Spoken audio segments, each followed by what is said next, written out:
So today we are going to be talking about type properties and typography.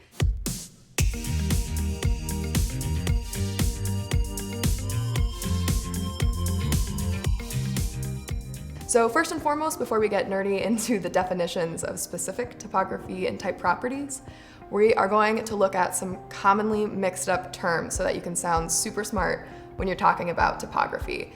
So the first one is font versus typeface. So a font is a specific style within a typeface. So the typeface is, for example, Poppins, and the font would be Poppins Black Italic. So the typeface and font family are synonymous, and it's kind of the whole family of all of these styles, and a specific style is the font. A second really commonly mixed up term is serif versus sans serif. So serifs have little extra kind of strokes on the end of the letters, vertically or horizontally, and sometimes they get really stylistic and crazy. And those are called serifs. So serif fonts have serifs. Sans serif, pretty straightforward, they don't have serifs. So they're gonna be more clean cut, straight, and they usually feel much more modern than a serif font. So the first and probably the most important type property to know is the baseline. The baseline is our imaginary line that all of our type rests on. So it's this kind of imaginary grounding line, and it serves as a really important tool for measuring a lot of other elements of type. After baseline, we've got our X height. So our X height we find by measuring from the baseline to the top of a lowercase x, thus its name, X height. So the X height determines the height of all of our other lowercase letters. After the X height, we've got our cap height. So same principle, it's the measurement from the baseline to the top of our capital letters. And to get this, you can just use a capital X, or you can use any flat capital letter. So that's your E, X, anything like that. You might notice that some of our letters actually go a little bit above the X height, a little bit below the baseline, or a little bit above the cap height, just by a little bit. And that's not an accident, that's actually intentional on the end of the font designer, and it's something called overshoot. So basically, it's a way of manipulating our perception of letters to make all of the letters seem optically the same size.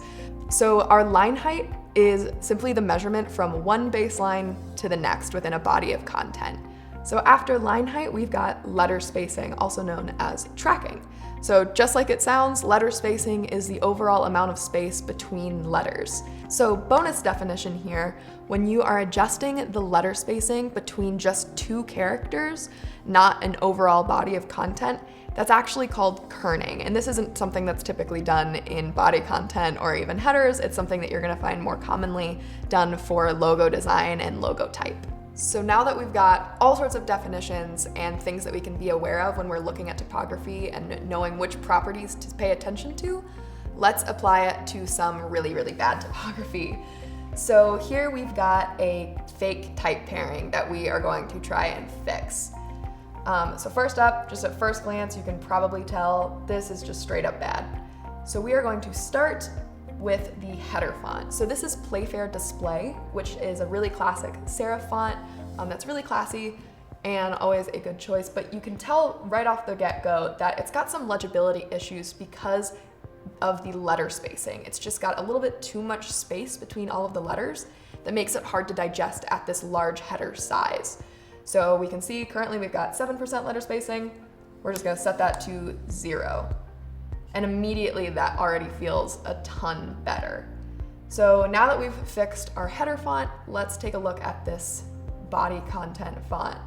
So immediately what sticks out is if we look and zoom in at our X height compared to our cap height, our X height for this font, which is Dunbar, is less than 50% of the cap height. So that's causing some legibility issues. It's just a very kind of squat font, and it just feels a little bit uncomfortable being placed as the body font. So we're actually gonna switch this font out completely, and I'm gonna pull in Roboto, which is another really classic serif or sans serif font, and is a really popular choice for body content because, let's zoom in again, you can see now our X height is about 70% of our cap height versus being less than half. So now we've got a lot of breathing room, it just feels a lot better, and it's a lot easier to read. However, we've still got an issue here, which is that all of these lines are so tight and so close to each other that it's a little bit overwhelming and it's difficult to jump from one to the next. So we're gonna go over to our line height. You can see it's set at 110 right now. So we're just gonna bump it up a few. Again, common knowledge tells us that it should be between about 120 and 140, but you always need to kind of pick that according to an individual font, since that's not standardized across all fonts. It's always gonna be unique to the font that you're working with. So I'm actually gonna use a 150, let's see, yeah, 150 feels pretty good.